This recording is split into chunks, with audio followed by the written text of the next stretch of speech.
ఒక పిచ్చోడు ఉంటాడు, చాలా మంచోడు.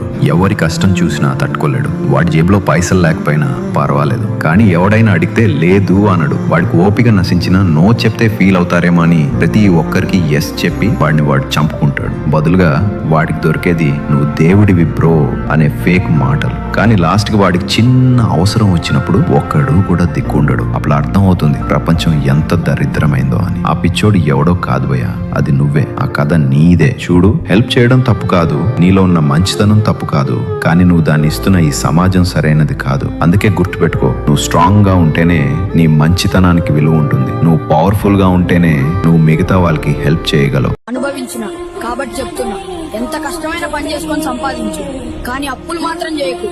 ఒక పూట కూడా ప్రశాంతంగా తినలేవు.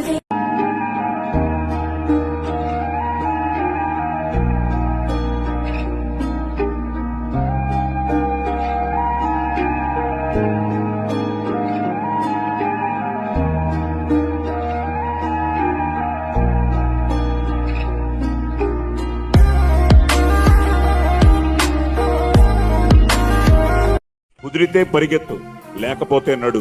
అది చేత కాకపోతే పాకుతూ పో. అంతేకాని అలా ఒక్కచోటే ఉండిపోకు.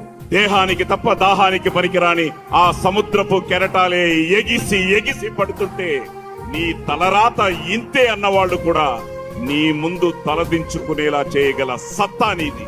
కన్నీళ్లు కారిస్తే కాదు, చెమట చుక్క చిందిస్తేనే చరిత్ర రాయగలవని కన్నులతో గిచ్చేసి కూల్చేసావే, ఆవిరిలా నా మనసే దోచేసావే, నీ వెనకే నా ముదినే మళ్ళించేలా ఏం మాయ చేసేసావే.